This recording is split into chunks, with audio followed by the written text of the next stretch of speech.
Ayan, good morning. Ayan, kukuha tayo ng sigarilyas. Ilalagay natin sa tilapia na may kamatis. Para sariwa, no? Ayan. Ayan ang bungang nating sigarilyas, ha?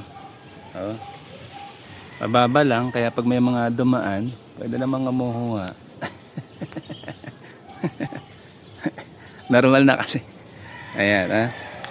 Yan na natin yung mga sigarilyas natin. Ayan. Ayan, oh. Oh, namumulaklak na, oh. Oh. Diba? Sigarilyas. Ayan. Ayan, kuha tayo. Yung ganito lang, kukunin natin.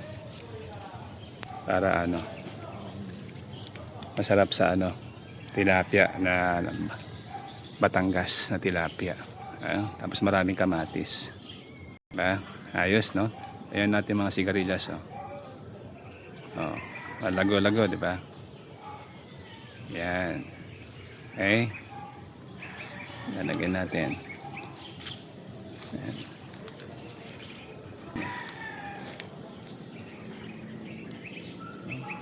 Walaklak. Yan. So mga ganyan, no? Yung malilit lang para malambot-lambot lang.